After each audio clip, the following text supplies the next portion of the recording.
ॐ नमो अरिहन्ताणं ॐ नमो सिरिसिद्धाणं ॐ नमो आयर्याणं ॐ नमो वैझायाणं नमो लोये साहुनं एसो पंच नमोकारो एसो पंच नमोकारो सब पाप विनाशनो मंगलानं च सर्वेसिं पड़िममेह वै मंगलं मंगलानं च सर्वेसिं पड़िममेह वै मंगलम्। जिस देश में जिस भेष में जिस परिवेश में रहूं नमो अरिहंत नमो अरिहंत नमो अरिहंत कहूं जिस शान से जिस नाम से जिस जाने में रहूं नमो अरिहंत नमो अरिहंत नमो अरिहंत कहूं जिस प्यारे से जिस प्यारे से जिस संसार में रहूं नमो अरिहंत नमो अरिहंत नमो अरिहंत कहूं जिस ध्यान से जिस सम्मान से जिस जाने में रहूं नमो अरिहंत नमो अरिहंत नमो अरिहंत कहूं हे समय न दे के धार के जिसमें सब बह जाया करते हैं है समय बड़ा तूफान प्रबल पर्वत झुक जाया करते हैं अक्सर दुनिया के लोग समय में चक्कर खाया करते हैं लेकिन कुछ ऐसे होते जो इतिहास बनाया करते हैं इतिहास बनाया करते हैं।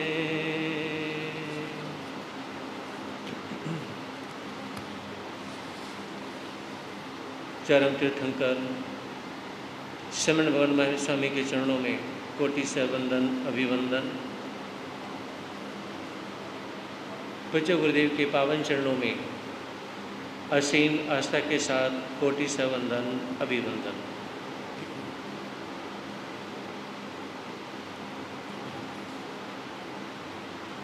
धर्म प्रेमी बंधुओं, सुनेंगे आप लोग इच्छा लोभिते मुति मगस कलीमंथु, इच्छा आकाश के समान अनंत है।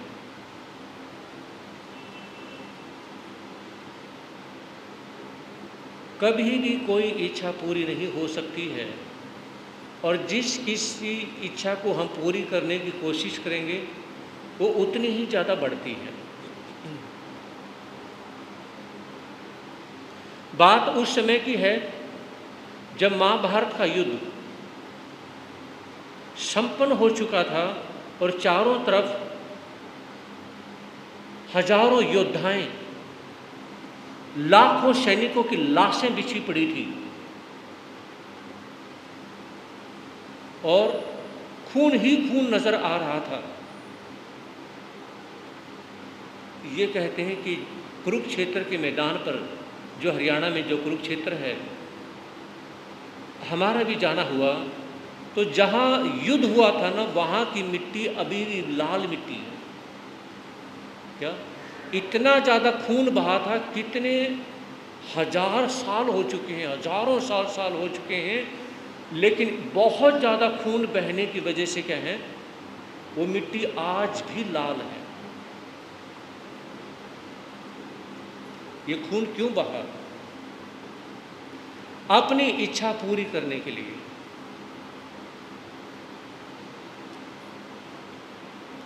अगर अपनी इच्छा पूरी करने का उद्देश्य नहीं होता तो ये खून नहीं बहता, लड़ाई नहीं होती, युद्ध नहीं होता।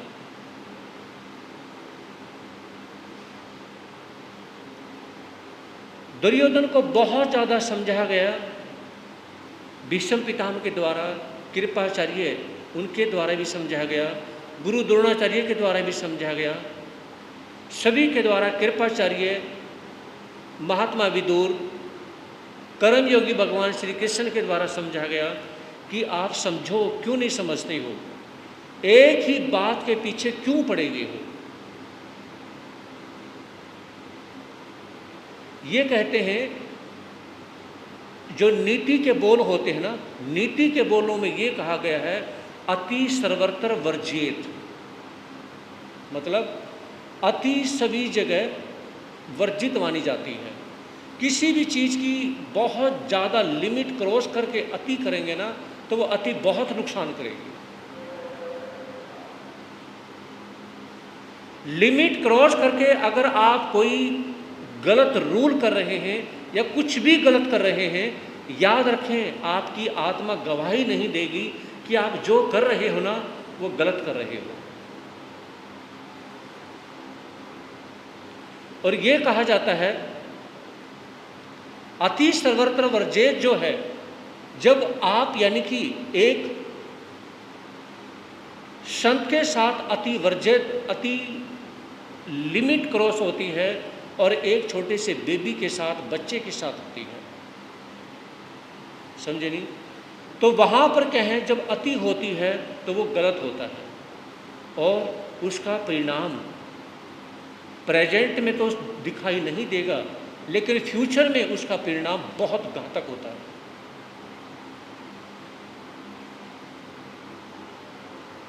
आज तक के इतिहास में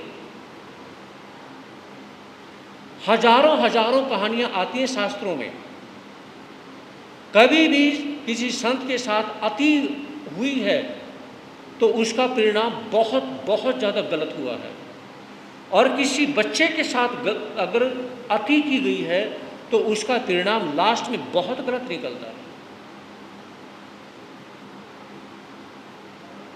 मैंने आपके समक्ष कहा था कि आप स्कूल कॉलेज का आपका जो फ्रेंड सर्कल है, उस फ्रेंड सर्कल में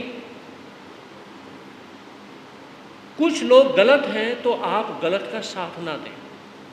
आप खुद विचार करें कि जो मेरे बेस्ट फ्रेंड हैं, लंगोटिया यार हैं, वो गलत कर रहे हैं, और वो जो गलत कर रहे हैं वो हकीकत में क्या है, वो गलत है।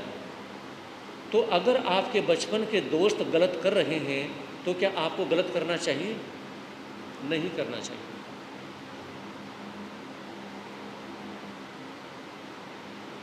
तो ये कहा जाता है कि संत के साथ और किसी बच्चे के साथ कभी क्या है गलत करने का भाव कभी मत करना, क्योंकि इनकी दुआएं, इनकी बद्दुआएं जो है ना वो पूरी तरह से खा जाती हैं, बर्बाद कर देती हैं। तो ये कहा जाता है ऐसी इच्छा को मत पालो जो आपकी इच्छा की वजह से किसी और का करियर खराब हो जाए। ऐसी इच्छा मत पालो कि आपकी इच्छा की वजह से किसी दूसरे का घर उजड़ जाए। समझे नहीं? ऐसी इच्छा मत पालो कि घर के 2 चूल्हे हो जाएं। याद रखें, घर के 2 चूल्हे हो गए, मेरी बात पे गौर करना ध्यान से। अगर घर के 2 चूल्हे हो गए तो लोग ये कहेंगे कि कोई बात नहीं, 2 भाई थे अलग हो गए, कोई बात नहीं। समझ रहे हो? मेरी बात को आप पूरी सुनेंगे तो मैं ईमानदारी से कहता हूं कि आप बहुत ज़्यादा समझेंगे, यानी कि घर परिवार समाज में बहुत ज़्यादा सुधार करेंगे। अगर 2 भाई अलग हो गए तो लोग ये कहें कोई बात नहीं, दुनिया अलग होती है। अगर समाज टूट जाए और 2 भागों में बट जाए तो उसका क्या होता है? बोलिए। अगर समाज 2 भागों में बट जाती है, अगर यानी कि एक डिसीजन गलत लिया जाता है और एक डिसीजन सही लिया जाता है, तो जब सही डिसीजन लिया जाता है और लिया जा रहा है और सही किया जा रहा है और सही करने के बावजूद भी, गलत ना होने के बावजूद भी, है ना, तो उसमें समाज टूट जाया करती है। अगर 90% एक तरफ हो, है ना, और 10% एक तरफ हो तो भी टूट जाती है। और एक बार टूटने के बाद में वो 90% कौन सी गली से या पतली गली से निकलते हैं कुछ नहीं कह सकते हैं। तो इसलिए भगवान महावीर ये फरमाते हैं कि इच्छा, अपनी इच्छा को पूरी करने के लिए, अपनी इच्छा को पालने के लिए आप कभी भी गलत डिसीजन ना लें। इच्छा आपकी है और आपकी इच्छा की वजह से क्या है, कई बार क्या है, परिवार ही नहीं बहुत परिवार बर्बाद हो जाते हैं, तबाह हो जाते हैं। जिस प्रकार से एक छोटी सी इच्छा की वजह से कितना बड़ा महाभारत का युद्ध हो गया, कितना बड़ा महाभारत का युद्ध हुआ, बहुत बड़ा महाभारत का युद्ध हुआ।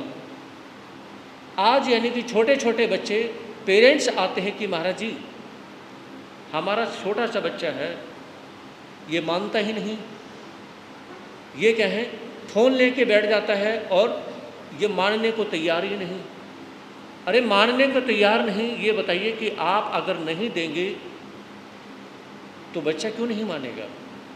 आपके ऊपर डिपेंड करता है कि आप अपने बच्चे को कैसे लेके चलना चाहते हैं। तो दुर्योधन को बहुत समझाने के बावजूद भी, बहुत समझाया जाता है, लेकिन दुर्योधन ने किसी की एक नहीं मानी। लास्ट में एक बार कर्मयोगी भगवान श्री कृष्ण ने कहा, चलिए लास्ट बार मैं शांति का दूत बन के जाता हूँ। क्या बन के जाता हूँ? शांति का दूत बन करके मैं जाता हूँ। तो उसमें पांडव कहने लगे, भगवान आज तक जब उन्होंने किसी की बात नहीं मानी, तो क्या आपको लगता है कि आपकी बात वो मान लेंगे? जिसने नहीं माननी होती उसने वो माननी ही नहीं होती, तो इसलिए कोई फायदा नहीं है वहाँ जाने का। तो कर्मयोगी भगवान श्री कृष्ण कहने लगे, एक बार ट्राई करने में क्या गलत है? तो वहाँ पर जाते हैं। जैसे ही कर्मयोगी भगवान श्री कृष्ण समझाने की कोशिश करते हैं कि आपकी इच्छा की वजह से क्या है, पूरे यानी कि भारत देश के अंदर हाहाकार मचा हुआ है, कहीं युद्ध ना हो जाए, युद्ध ना हो जाए, इसलिए आप मेरी बात को माने। आप क्या हैं, जो पांडवों का हिस्सा है आप उनका हिस्सा उसको दे दें। उन्होंने सिर्फ 5 गांव मांगे हैं, वैसे तो उनका आधा राजपाट मिलता है, आप आधा देश उनको दें। क्या आप 5 गांव भी नहीं दे सकते? वो 5 गांव कौन से थे? सोनीपत, पानीपत, करनाल, कुरुक्षेत्र और अंबाला, एक ही लाइन के 5 गांव। ये उसमें सिटी नहीं होते थे, गांव होते थे, विलेज होते थे। कहा कि एक काम करें, 5 पांडव हैं, आप उन्हें 5 गांव दे दें। तो दुर्योधन कहने लगे, आपने 5 गांव मांग करके बहुत बड़ी गलती कर दी, मैं सुई के नोक जितना भी नहीं दूंगा। क्या नहीं दूंगा? सुई के नोक जितना भी नहीं दूंगा, आपने तो 5 गांव मांग लिए। तो उसमें कर्मयोगी भगवान श्री कृष्ण धृतराष्ट्र को कहने लगे कि हे धृतराष्ट्र, राजा दुर्योधन नहीं है। राजा कौन है? राजा तो आप हैं। आपको समझना चाहिए कि दुर्योधन से क्या करवाना है और क्या नहीं करवाना है। कि एक राजा ही पथ भ्रष्ट हो जाता है तो उसमें किसी और के ऊपर बात नहीं, आपके ऊपर बात आएगी। इच्छा पूरी होती है दुर्योधन की और बात किस पे आएगी? बात आएगी आपके ऊपर। तो उसमें कहें धृतराष्ट्र चुप रहते हैं, लेकिन दुर्योधन कहें क्योंकि आंखों के द्वारा अगर बेटे को देख लिया जाए, रिश्तों को देख लिया जाए तो कितना मोह बढ़ जाता है। अपनी आंखों से जब हम अपने रिश्तों को देखते हैं ना तो कितना मोह बढ़ा लेते हैं। और हमारे रिश्ते हों और रिश्ते होते हुए क्या है, हमारी आंखें देखने के लिए ना हो तो उनके प्रति मोह कितना हो जाएगा। श्रवण कुमार के जो माता पिता थे उनके अंदर अपने बेटे के प्रति कितना मोह था, आंखें नहीं थी। धृतराष्ट्र के अंदर कितना मोह था अपने दुर्योधन के प्रति, लेकिन उनकी आंखें नहीं थी।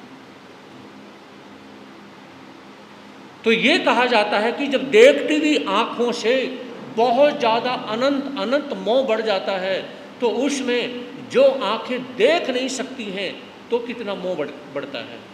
ये हम महाभारत को देख करके अंदाज़ा लगा सकते हैं। श्रवण कुमार के माता पिता को यानी कि समझ के अंदाज़ा लगा सकते हैं।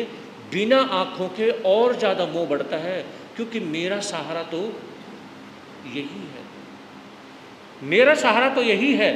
तो उसमें क्या है, कर्मयोगी भगवान श्री कृष्ण कहने लगे कि आप ऐसे अनाड़ी दुर्योधन को आप इसको पालने में लगे हुए हैं। अरे इसे क्या है, आप इसके प्रति क्या करें, दुर्योधन के प्रति आप एक्शन लें, क्योंकि आपका एक्शन लेने का फर्ज बनता है। क्योंकि दुर्योधन अपनी मनमानी कर रहा है, दुर्योधन अपनी मनमानी कर रहा है। जब मन करता है वो तो कर लेता है, मन नहीं करता तो नहीं करता है। तो उसमें समझाने के बावजूद तो दुर्योधन के अंदर ये बात आती है। वो कहते हैं कि आप मेरे खिलाफ मेरे ही पिताजी को भड़का रहे हैं। दुर्योधन ने क्या कहा, आप मेरे खिलाफ मेरे ही पिताजी को भड़का रहे हैं। तो आप तो उसमें दुर्योधन कर्ण को और जो उसके भाई जो कहें दुशासन, जितने भी योद्धा बैठे हुए थे सबको क्या कहा कि कर्मयोगी जो श्री कृष्ण हैं इनको घेर लिया जाए, इनको बंदी बना लिया जाए। आपने महाभारत देखी है। तो उसमें दुर्योधन ने क्या कहा कि इनको बंदी बना लिया जाए। अब बताइए, भगवान को कभी बंदी बनाया जा सकता है? भगवान को कभी बंदी नहीं बनाया जा सकता है। कर्ण इत्यादि, दुशासन इत्यादि और अनेकों जो योद्धा बैठे हुए थे, जयद्रथ इत्यादि जो योद्धा बैठे हुए थे, सभी यानी कि भगवान को बंदी बनाने की कोशिश करते हैं। लेकिन जब वो अपना विकराल रूप दिखाते हैं तो पता चलता है कि भगवान की शक्ति बहुत होती है, तुम्हारी शक्ति उसके बराबर कुछ भी नहीं है। तो उसमें कर्मयोगी भगवान श्री कृष्ण उसमें माफ़ करके उन्हें चले जाते हैं और कहते हैं कि अगर मैं तुम्हें इसमें सबक सिखाना चाहूँ तो सिखा सकता हूँ, लेकिन बुरे आदमी के पल्ले नहीं पड़ना चाहिए। एक बार अमर मुनि जी महर्षि साहब, एक तो जो राजा हरिश्चंद्र चरित्र है ना, ये जिन्होंने लिखा है वो उपाध्याय अमर मुनि महर्षि साहब हुए हैं। उनको आगरा वाले के नाम से जानते हैं। किसके नाम से जानते हैं? आगरा वाले के नाम से। एक अमर मुनि महर्षि साहब हुए हैं जिनके गुरु थे भंडारी श्री पदमचंद जी महाराज साहब, तो उन्होंने अमर पुण्य जी महाराज साहब ने एक बार कहा था कि हर आदमी अपनी धोती में नंगा होता है, हर आदमी अपनी धोती में नंगा होता है और उसे अपनी नग्नता का एहसास होता है, वो कितनी अच्छी है कितनी बुरी है। और दूसरा कहा कि जब आदमी अपनी नग्नता को देखता है और जो बुरा आदमी होता है वो आदमी क्या है, बुरा आदमी, बुरे आदमी से, नंग आदमी से भगवान भी डरता है। उन्होंने क्या कहा, डरने का मतलब यहाँ सेंस क्या है कि भगवान भी उसको पसंद नहीं करते हैं, भगवान भी उससे दूर रहना पसंद करते हैं। क्योंकि जो नग आदमी होते हैं ना, जो यानी कि ना तो अपनी रखनी और ना दूसरे की रखनी, अपनी इज्जत भी नहीं रखनी और दूसरे की इज्जत भी नहीं समझनी, नहीं समझने वाले जो व्यक्ति होते हैं वो क्या करते हैं, उन्हें नग कहा जाता है। कि जो नंग आदमी होते हैं उनसे भगवान भी बचने की कोशिश करते हैं कि ये इंसान बुरा है, बुरे इंसान के साथ में तेरा पाला पड़ गया तो कुछ तेरा गलत हो सकता है, इसका गलत नहीं हो सकता है। अब देखिए महात्मा भर्तृहरि ने 3 शतक लिखे, शतक से भी प्राय 3 ग्रंथ लिखे हैं और उनके ग्रंथ पढ़ने का मौका मिला है, क्योंकि मैंने संस्कृत के ग्रंथ बहुत सारे पढ़े हैं और उनमें क्या है कि एक ग्रंथ है नीति शतक। नीति शतक में महात्मा भर्तृहरि ने कहा कि जो मूर्ख आदमी होते हैं ना, मूर्ख आदमी को भगवान भी नहीं समझा सकते हैं। कहा कि हो सकता है कि बालू रेत से तेल निकल सकता है। महात्मा भर्तृहरि ने क्या कहा, हो सकता है कि बालू रेत को कोल्लू में पेला जाए तो तेल निकल जाए, लेकिन मूर्ख आदमी को नहीं समझा सकते। हो सकता है कि जो अंगारे होते हैं, कोयले के, जो जलते हुए कोयले के अंगारे होते हैं, उस पे चलने से वो अंगारे पैरों से, नंगे पैरों से बुझ जाएं, लेकिन मूर्ख आदमी को समझाया नहीं जा सकता है। फिर कहा कि हो सकता है कि एक बूंद शहद की, क्या कहा, एक बूंद शहद की समुद्र के खारे पानी में डालने से सारा समुद्र का खारा पानी मीठा हो सकता है, लेकिन कभी भी मूर्ख आदमी को समझाया नहीं जा सकता है। कल आपके समक्ष कहा था कि मूर्ख आदमी को समझाने के लिए भगवान महावीर का ज्ञान थोड़ा पड़ गया, वो अपने गोशालक जैसे शिष्य को नहीं समझा पाए, कृष्ण कंस को नहीं समझा पाए, है ना। अनेकों ऐसे विषम पितामह द्रोणाचार्य जैसे बड़े बड़े जो सीनियर जो योद्धा थे, वो किसको, दुर्योधन को नहीं समझा पाए। तो मूर्ख को जहाँ समझाने की बात आती है, वहाँ एक परमात्मा का ज्ञान, एक भगवान का ज्ञान भी थोड़ा पड़ जाता है। क्यों थोड़ा पड़ जाता है बताएंगे। मूर्ख को समझाने के लिए भगवान का ज्ञान थोड़ा क्यों पड़ता है, आप सुन तो रहे हैं। थोड़ा इसलिए पड़ जाता है क्योंकि मूर्ख आदमी के पास में क्या चीज है, इच्छा है, और इच्छा के साथ में क्या है, इच्छा के साथ क्या है, जिद है। यानी कि जब इच्छा के साथ जिद होती है ना, जैसे कहते हैं कि राजहट, बालहट और प्रियहट, तो जहाँ इच्छा भी है और इच्छा के साथ में और क्या है, जिद भी है, जहाँ जिद और इच्छा एक साथ इकट्ठी हो जाएं तो आदमी अपनी इच्छा पूरी करेगा और इच्छा पूरी करने के लिए जिद करेगा, अपनी इच्छा पूरी करेगा और इच्छा पूरी करने के लिए क्या करेगा, जिद करेगा। बिना जिद करे इच्छा पूरी हो ही नहीं सकती। एक बार बादशाह अकबर के महल में जो बीरबल थे ना, बीरबल लेट पहुंचते हैं, तो उसमें बादशाह अकबर ने पूछा, बीरबल आज राज्यसभा में लेट क्यों आए। कहा कि जी मैं अपने बच्चे को समझाने लग गया था, वो समझ ही नहीं रहा था। बच्चे को समझाने लग गए थे। बच्चे को समझाना कौन सी बड़ी बात है। तो उसमें बीरबल ने कहा कि राजन, दुनिया की हर चीज़ समझ सकती है, लेकिन एक छोटे बच्चे को समझाना बहुत मुश्किल काम है ना। बच्चों का डॉक्टर बनना बहुत बड़ी बात है। छोटे छोटे बच्चों को टीचिंग करना, बताइए, बहुत बड़ी बात है। तो कहा कि जी बच्चों को समझाना सबसे मुश्किल काम है। तो उसमें बादशाह अकबर कहने लगे कि मुझे तो ये बात हजम नहीं हुई, कल अपने बच्चे को लेके आना, आपके बच्चे को मैं समझाता हूँ। अब अगले दिन बीरबल अपने छोटे से बच्चे को लेके चले गए। जब बच्चे को लेके गए तो उसमें क्या है, अब वो गोद में बैठा हुआ था, वो रोने लग जाता है। बादशाह अकबर ने कहा कि बीरबल, तुम्हारा बेटा क्यों रो रहा है? कहा कि जी आप ही पूछ लो, मैं तो इसको समझा नहीं सकता, आप समझा सकते हो तो समझा दो। तो बीरबल को कहा कि आप अपने बच्चे को आगे लेके आए। बच्चे को जब आगे लेके आ जाता है तो उसमें बच्चे से पूछा, बोलो बेटा तुम क्या चाहते हो, क्यों रो रहे हो? कहा कि मुझे कुछ चाहिए। भैया आपको क्या चाहिए? मुझे हाथी चाहिए।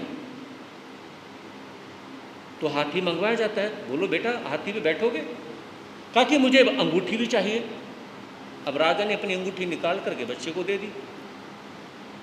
अब बच्चा फिर रोने लग जाता है। भाई आप क्या दिक्कत है, आपने सोने की अंगूठी मांगी, मैंने अंगूठी दे दी।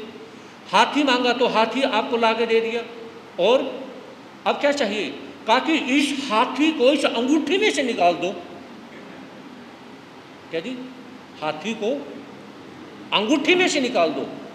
तो उस समय क्या है, बादशाह अकबर कहने लगे, बीरबल मैं सब कुछ कर सकता हूं, लेकिन बच्चों को नहीं समझा सकता।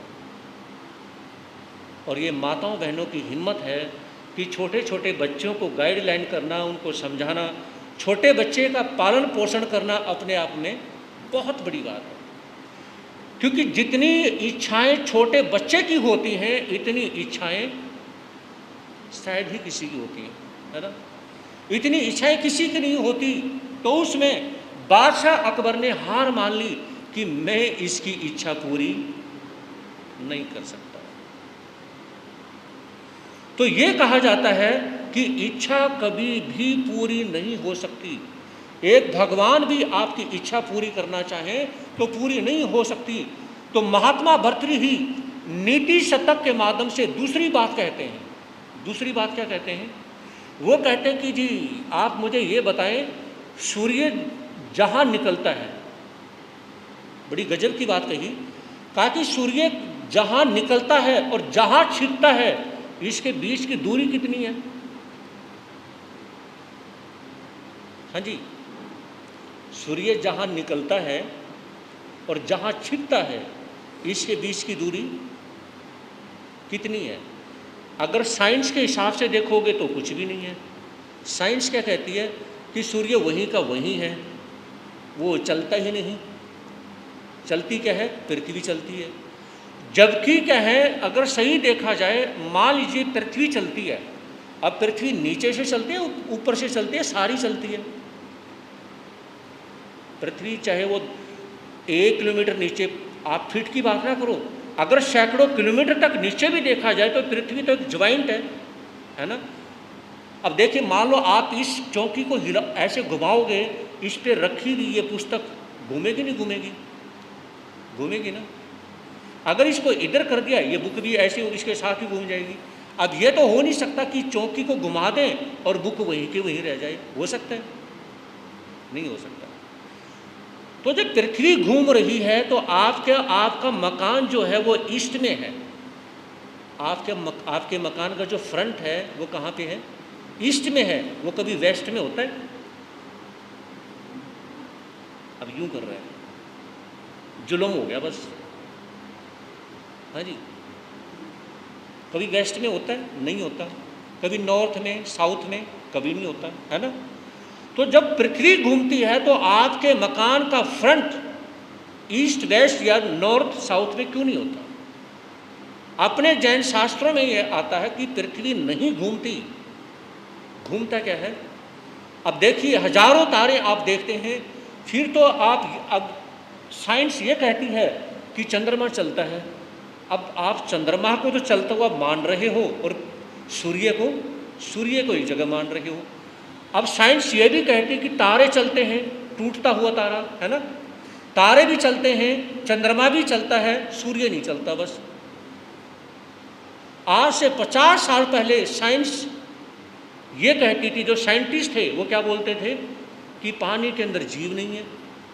लेकिन हमारे देश के जो एक साइंटिस्ट हुए हैं, डॉक्टर जगदीश चंद्र बसु, कौन हुए आपने शायद पढ़ा होगा, किसी ने साइंस पढ़ी हो। डॉक्टर जगदीश चंद्र बसु जो हैं, उन्होंने ये रिसर्च किया और सिद्ध करके दिखाया कि संसार की जितनी भी वनस्पतियां हैं, पानी इत्यादि कुछ भी है, सभी के अंदर जीव हैं। समझे नहीं? तो उसमें क्या है, यानी कि बादशाह अकबर बीरबल के बच्चे को जब नहीं समझा पाते हैं तो कहते हैं कि बीरबल, इसकी इच्छा पूरी नहीं की जा सकती है। तो महात्मा भर्तृहरि कहते हैं कि जहां से सूर्य निकला और जहां सूर्य छिपता है, इसके बीच का अनाज, सोना, चांदी, मोती, माणिक, पन्ने, रुपया, पैसा जितना भी है, वो सारा का सारा बीच का सब कुछ एक इंसान को दे दिया जाए तो उसकी इच्छाएं पूरी नहीं होंगी। फिर वो आकाश की तरफ मुंह उठा के देखेगा, आकाश की तरफ मुंह उठा करके देखेगा। तो महात्मा भर्तृहरि ने अपनी 3 शतक लिखे, उनमें से अपने बारे में भी एक बहुत कड़वी बात लिख दी। किसने लिख दी? और जो महापुरुष होते हैं ना, वो अपने बारे में भी बोल देते हैं, अपने बारे में भी कड़वी बात बोल देते हैं।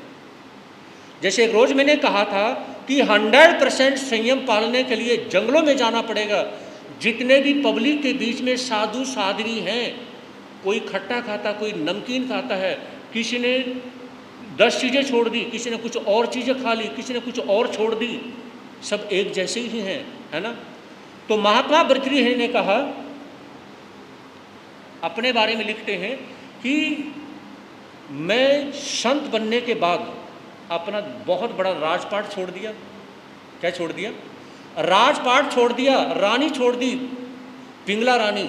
और छोड़ने के बाद में जब वो साधु का वेश, हाथ में कमंडल, चिमटा इत्यादि लेकर के जब जंगलों में जा रहे थे ना, जंगलों में जा रहे थे, तो उन्होंने देखा कि रात की चांदनी रात है, पूर्णमासी की रात है, और उसमें क्या हुआ,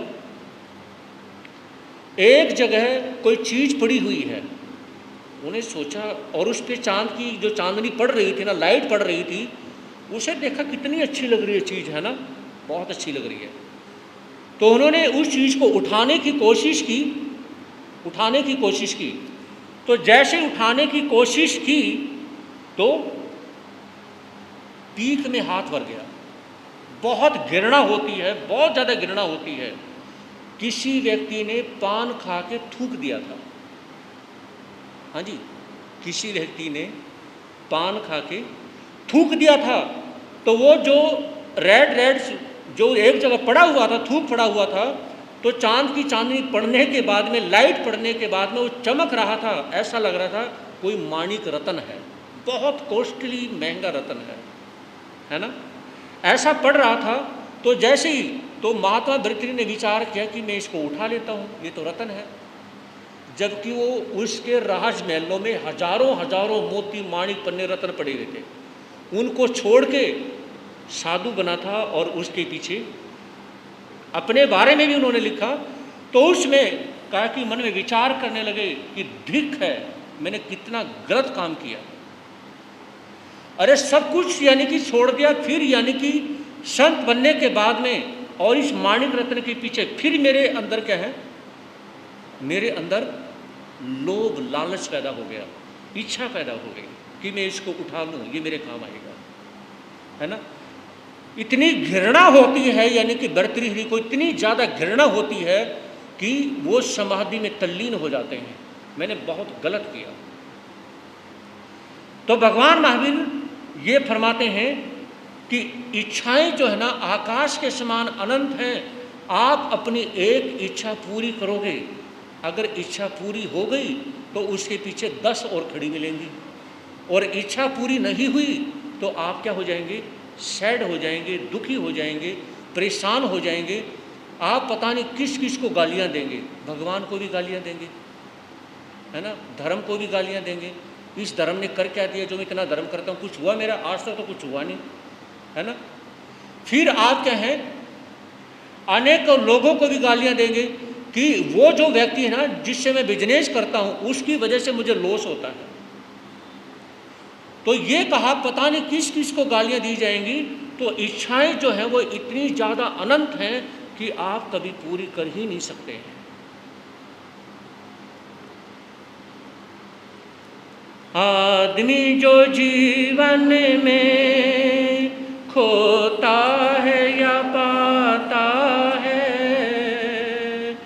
जाते जाते दुनिया में यादें छोड़ जाता है।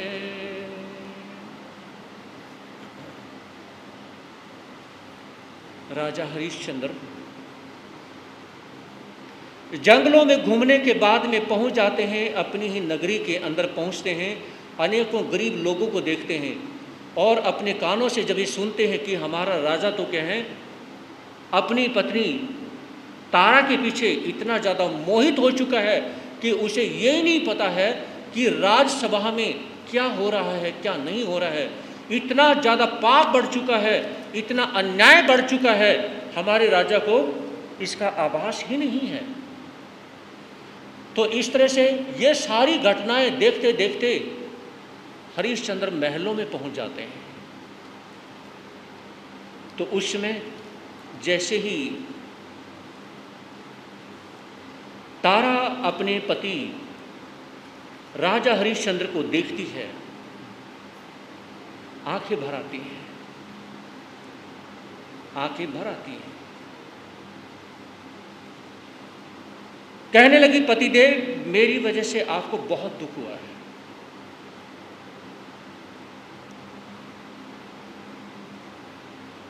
हरिश्चंद्र कहने लगे, तारा सच्ची बात यह है कि अगर आप मुझे समझाती ना तो मैं आपकी एक बात मानने वाला भी नहीं था, मैं आपकी एक बात भी मानने वाला नहीं था। आपने जिस तरह से मुझे सबक सिखाया है ना, उसकी वजह से मैं आपका एहसानमंद हूँ, मैं आपका एहसानमंद हूँ, क्योंकि ये मैं कभी उतार ही नहीं सकता हूँ। और आज मेरे अंदर ये समझ पैदा हुई है कि आपने सोने का हिरण जो लाने के लिए मुझे जंगलों में भेजा है ना, मैं समझ गया था जंगलों में जाने के बाद में ना तो सोने का हिरण हो सकता और ना मेरी पत्नी तारा सोने का हिरण मंगवा सकती। ये तो कुछ शिक्षा देने के लिए ही तारा ने मुझे जंगलों में भेजा है। मैं जानता हूँ तारा, मैं जानता हूँ। राजा हंसकर बोले, तुम तो बड़ी विलक्षण हो रानी, स्वप्न लोक की व्यर्थ कल्पनाओं से क्या आनी जानी। पक्षाधिक वन प्रतिवन घूमा, देखे पशु पक्षी नाना, किंतु तुम्हारा स्वर्ण पुछ मृग देख न पाया क्या पाना। तुमसी बुद्धिमत नारी क्या कभी असंभव हट ठाने, गुप्त रहस्य क्या इसमें बतला दीजिए हम भी तो जाने। राजा हरिश्चंद्र जोर से हंसते हैं और उसमें कहने लगे, तारा एक बात बताओगी, ये बताओ कि सोने का हिरण लाने के लिए आपके दिमाग में बात कैसे आई? सोने का हिरण लाने के लिए ये बात दिमाग में आई तो आई कैसे? आप मुझे क्या सिखाना चाहती थी, क्या समझाना चाहती थी, मुझे एक बार ये तो बताएं। लेकिन इसमें मेरा कोई गुस्सा नहीं है, कोई नाराजगी नहीं है। हरिश्चंद्र ने क्या कहा, मेरा कोई गुस्सा नाराजगी नहीं है, लेकिन आप ये बताएं कि मुझे समझाना क्या चाहती थी, है ना। कई बार परिवार में क्या है, मान लीजिए एक व्यक्ति नाराज हो जाए तो उसकी नाराज़गी का एहसास हो, पता तो चले कि वो कहना क्या चाहता है, समझाना क्या चाहता है। ऐसे ही नाराज होने से, ऐसे ही मुंह चढ़ाने से क्या है अच्छा नहीं होता। जो बात है वो समझाई तो जाए। तो हरिश्चंद्र कहने लगे, तारा मुझे ये बताओ कि आप समझाना क्या चाहती थी मुझे। देखिए, मैं जंगलों की खाक छान के आ रहा हूँ, मुझे कहीं भी सोने का हिरण नहीं मिला, और उसमें वैसे मैं समझ सकता हूँ, क्या कहा हरिश्चंद्र ने, मैं समझ सकता हूँ कि इतनी बुद्धिमती नारी, पढ़ी लिखी और सोने का हिरण उसकी डिमांड करने वाली, कोई ना कोई बहुत बड़ा रहस्य हो सकता है। क्या आप मुझे बता सकती हैं?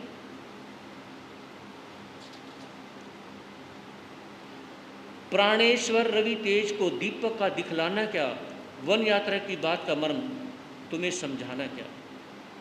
तो तारा ने गजब की बात कही, कहा कि प्राणेश्वर, हे पतिदेव,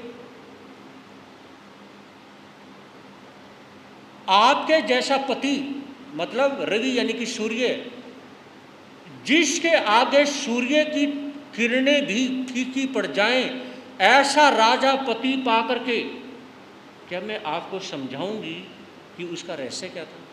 मुझे समझाना पड़ेगा। अरे जब आपके जैसा इतना बड़ा राजा है, आप भी तो ज्ञानी ध्यानी हैं, एक सिर्फ राजे थोड़ी ना है। क्या आपको नहीं पता कि मैं क्या कहना चाहती थी? देखिए, जो ज्ञानी लोग होते हैं ना, वो ज्ञान की बातें ज्ञान के ढंग से करते हैं, है ना।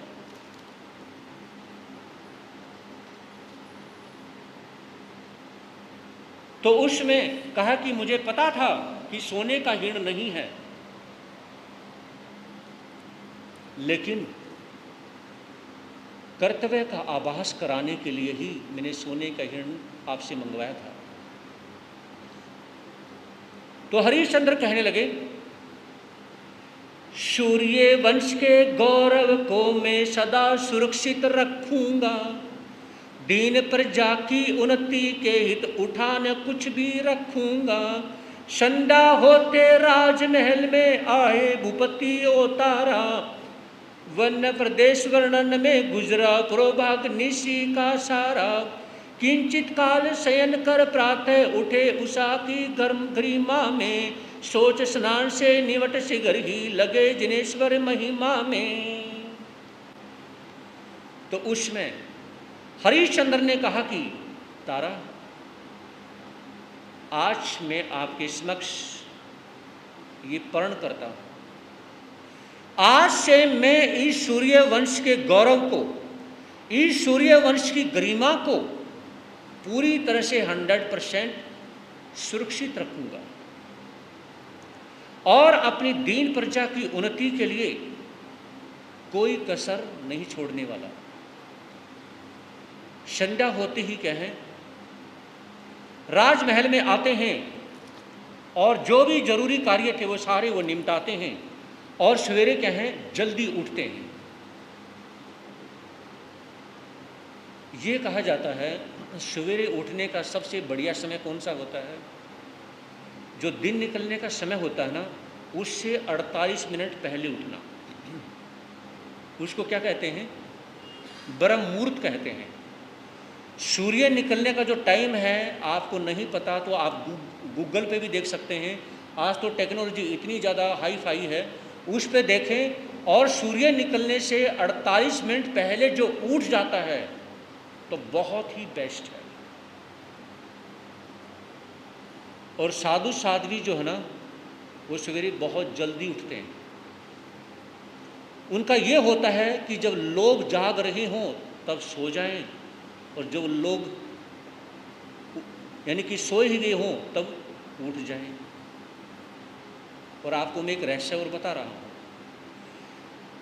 जो भी साधु साध्वी दिन में मौन रखते हैं ना, मौन के पीछे एक बहुत बड़ा रहस्य ये होता है कि मान लीजिए अगर थोड़ी देर के लिए मुझे अगर 10 मिनट आधा घंटा नींद भी लेनी हो, लेकिन उसके पीछे कम से कम ज़्यादा नहीं तो 1 घंटा कुछ जाप करने का मौका मिल जाएगा।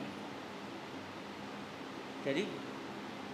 1 घंटा जाप करने का मौका मिल जाएगा, तो जिसको जाप करने का मौका मिल जाता है और उस समय आप जब जाप करना चाहते हैं तो जब सभी सो गए अगर आप उस समय करेंगे बहुत अच्छा है।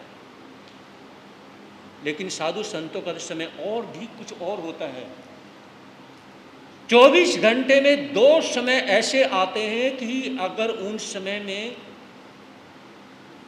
समय में जाप किया जाए तो साक्षात में चमत्कार हो सकता है, हो सकता नहीं, हो जाएगा। समझे नहीं? साक्षात्कार में जाप हो जाएगा, चमत्कार भी हो जाएगा। एक भाई आता है दिल्ली से, वो कहा कि महाराज जी आज जाप में तो कुछ हो ही नहीं सकता। मैंने कहा ये अपने दिमाग से आप निकाल दो, छोटी उम्र में कोई ये नहीं। गुरुदेवों के पास में बैठ करके हमने रात तक 12 बजे तक गुरुदेवों के चरणों में बैठ करके जो सीखा है, छोटी एज में जो सीखा है, मैंने कहा कि ये जाप पकड़, इस टाइम पे करना है और इतने समय के करना है और माला नहीं उठानी। समझे नहीं? माला नहीं उठानी, लेकिन एक ध्यान कर लेना। जब जाप करो तो पूछ के कर लेना, मंगल पाठ सुन के कर लेना, कहीं चोट ना खा जाओ फिर मेरे से ना कहना कि महाराज जी चमत्कार हो गया। उसका शरीर ऐसा जाम हुआ, आप कहेंगे तो सप्ताह भर में जब वो आएगा मैं आपसे फेस टू फेस भी करवा दूंगा। हाथ हिलाए तो हिले ना, पैर हिलाए तो हिले ना। समझे नहीं? तो सारी चीज़ें हैं जो अपने घर परिवार को छोड़ करके जब यानी कि भगवान के रास्ते पे जो चलते हैं ना, तो उनकी दुआ में, उनके आशीर्वाद में, उनकी बद्दुआ में अच्छा बुरा सब कुछ छुपा हुआ होता है। और जाप ऐसा नहीं कि आज चमत्कार नहीं है। क्यों नहीं है?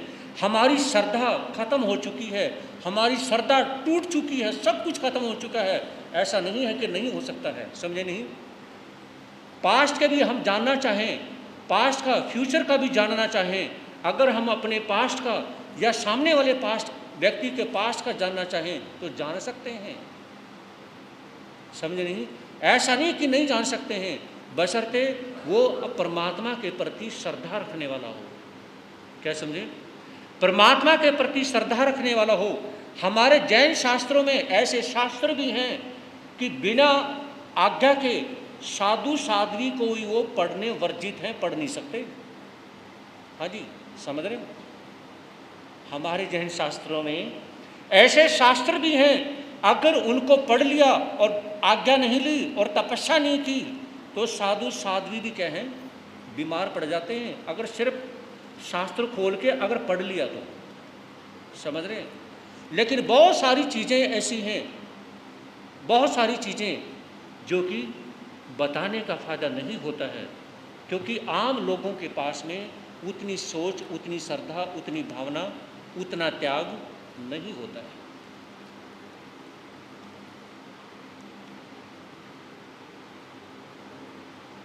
राज्यसभा में उचित समय पर किया सुशोभित सिंहासन, पक्षपात से रहित न्याय कर किया प्रजा का मन पावन।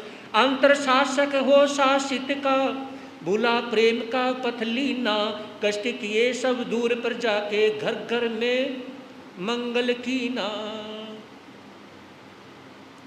राजा हरिश्चंद्र अपने राजमहलों में राज्यसभा में आते हैं और आने के बाद में उन्होंने जितने भी राज्यसभा के जो व्यक्ति थे सभी को टाइट किया, कहा कि नगरी के अंदर कहीं भी पाप नाम की कोई चीज नहीं मिलनी चाहिए।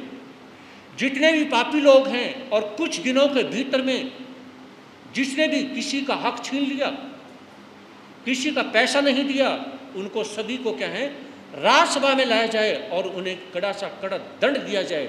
जो किसी की इज्जत के साथ में खेलते हैं, जो किसी परिवार के साथ खेलते हैं, जो किसी का हक मार लेते हैं, जो किसी की प्रॉपर्टी को छीन लेते हैं, उनको क्या है, उनको दंडित किया जाए।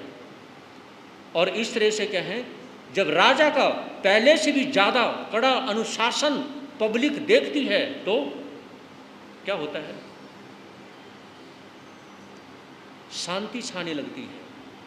जब सऊदी अरब, कई कंट्री ऐसी हैं जहाँ पे जाते हैं ना आप वहाँ पे चलते समय सड़क पे थूक नहीं सकते, समझे नहीं। आपने अगर कुत्ता ले रखा है तो वहाँ पे कोई भी आपका कुत्ता ऐसी रोड पे टॉयलेट नहीं कर सकता। तो उसमें हम गीत गाते हैं बाहर कंट्रियों के, और हमारे कंट्री में क्या है, हम खुद ही क्या करते हैं, हम खुद ही रूल को तोड़ रहे होते हैं। हम खुद ही अपने घर से कुत्ते को निकाल के और साफ सुथरी जगह पे लेके जाते हैं और आराम से उसकी पोठी करवा देते हैं। करवाते नहीं करवाते। और हम नाम किसका लेते हैं, सऊदी अरब, पता नहीं उन कंट्रियों का लेते हैं। तो जब हम खुद ही फॉलो नहीं करते हैं तो दूसरे को किसको कहेंगे। और हम गलती अपने पीएम या राष्ट्रपति की इत्यादि की हम गलती निकाल देते हैं। सारी गलतियां उनकी नहीं होती, आम नागरिक के ऊपर भी बहुत सारी जिम्मेवारियां होती हैं। कहा कि अब सदाचार व्यवसाय के अंदर कोई व्यापारी है, व्यापार करता है, तो व्यापार के अंदर कोई व्यक्ति झूठ नहीं बोलता, कोई भी व्यक्ति कम या ज़्यादा तोल माप नहीं करता, कोई छल कपट नहीं करता। क्यों? क्योंकि राजा हरिश्चंद्र के हैं अब बहुत ज़्यादा अनुशासनात्मक या बहुत ज़्यादा कठोर हो चुके हैं। कौशल में सब और शांति का, वैभव का सवितान तना, दिग दिगंत में निर्व्यस फैला, पूर्ण सत्य का राज्य बना। धुन के पक्के कर्मठ मानव जिस पथ पर बढ़ जाते हैं, एक बार तो रौरव को भी स्वर्ग बना दिखलाते हैं। कहा कि चारों तरफ सुख शांति मौज बहार हो जाती है। और कहा कि कुछ लोग ऐसे पक्के कर्मठ होते हैं जो जिस अच्छे रास्ते पे बढ़ जाते हैं वो अनेकों लोगों को भी अपने साथ ले लेते हैं। और उसके बाद में क्या है, उस रास्ते में कोई भी किसी प्रकार की बाधा होती है तो क्या करते हैं, उसको ख़त्म करते चले जाते हैं। जब आप छोटे छोटे होंगे तो उस समय क्या है, आप लोगों ने एक कहानी सुनी होगी, बिल्कुल छोटी सी, मैं 1-2 मिनट में पूरी करना चाहूँगा। एक राजा का लड़का होता है और 1-2 बच्चे और, जो अच्छे, जो नगर शेठ थे, राजा का लड़का, नगर शेठ का लड़का, और इस प्रकार जो पैसे वाले थे उनके जो 2-3 बच्चे पहले गुरुकुल हुआ करते थे, गुरुकुल में वो पढ़ रहे थे।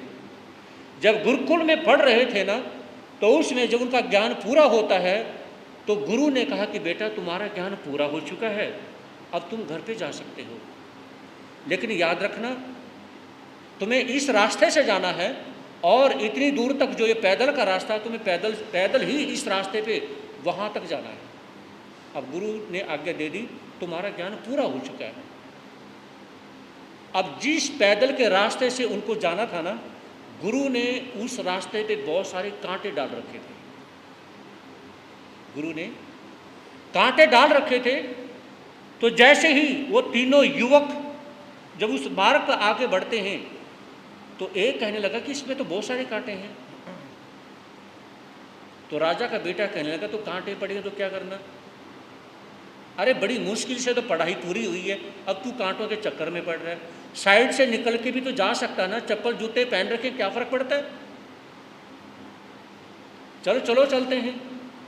तो वो दोनों युवक वो कहने लगे कि नहीं, अरे ठीक है हमारे पैरों में कांटे नहीं लगेंगे, कोई गरीब व्यक्ति है, किसी के पास चप्पल नहीं है, जूते नहीं है, अगर वो इस रास्ते से निकलेंगे या हमारे गुरु का आना हो जाए तो ये पैर किसी के पैर में चुभेंगे, तो ये कांटे अगर हम उठा भी देंगे, सोचो आज हमारी पढ़ाई पूरी नहीं होती, 1 सप्ताह के बाद होती तो फिर क्या कर लेते।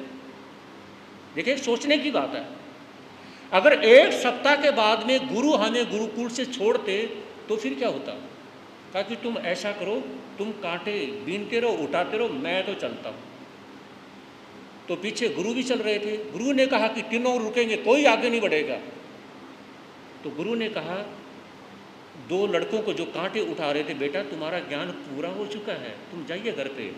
और राजा के लड़के को पकड़ा, कहा कि चल अंदर, अभी तेरा ज्ञान अधूरा है, जब तेरा ज्ञान पूरा हो जाएगा तो अब तेरे को तभी मैं छोड़ूंगा, अब तेरे को छूटने की कोई बारी नहीं है। तो कहने का मतलब ये है कि जब हम अच्छे रास्ते पे बढ़ते हैं या हम बुरे रास्ते पे बढ़ते हैं, लेकिन महापुरुष ये कहते हैं रास्ता ना अच्छा होता, रास्ता ना बुरा होता, आपकी सोच अच्छा और बुरा बना देती है। तो जिस रास्ते से बढ़ते हैं तो उस रास्ते पर कोई चीज़ पड़ी हुई है तो उठा देनी चाहिए। बहुत बार, कई बार आप गाड़ी से निकलते हैं, जा रहे हैं या संतों के साथ विहार करवा रहे हैं, तो बीच सड़क पर कोई पत्थर, कोई कुछ चीज़ पड़ी हुई होती है, बहुत से तो क्या करेंगे, उसकी साइड से निकल जाते हैं, और बहुत से क्या करते हैं, उसको उठा के साइड में रखेंगे और फिर अपनी गाड़ी को लेके चले जाते हैं। इसलिए चल मैं तो बच गया, कहीं और कोई आए और एक्सीडेंट ना हो जाए, कोई गलत ना हो जाए। तो अच्छे लोग जो होते हैं ना, वो क्या करते हैं, जाते समय जिस रास्ते पे आगे बढ़ते हैं तो उस रास्ते के बारे में विशेष प्रकार से वो विचार करते हैं। महावीर स्वामी की, आचार्य भगवान श्री शिव मुनि जी महाराज की, चमत्कारी बाबू जगदीश से प्रेम सुख जी महाराज की, ग्रामोद्धारक श्री क्रांति मुनि जी महाराज की, प्रज्ञा महर्षि पूज्य गुरुदेव श्री उपेंद्र मुनि जी महाराज की, जैन धर्म की, श्री चत्तारी मंगलम अरिहंता मंगलम सिद्धा मंगलम साउ मंगलम, केवली प्रणंतो धमो मंगलम, चत्तारी लोगतमा अरिहंता लोगतमा सिद्धा लोगतमा साउ लोगतमा, केवली प्रणंतो धमो लोगतमा, चत्तारी शरणम पवजामि अरिहंते शरणम पवजामि, सिद्धे शरणम पवजामि साउ शरणम पवजामि, केवली प्रणंतो धमो शरणम पवजामि, अरिहंतों का शरण, सिद्धों का शरण, साधु का शरण, दाधर्म का शरण, ये चार शरण दुख हरण जगत में और न शरणा कोई, जो भव प्राणी करे आचरण उस अजर अमर पद होगा, उस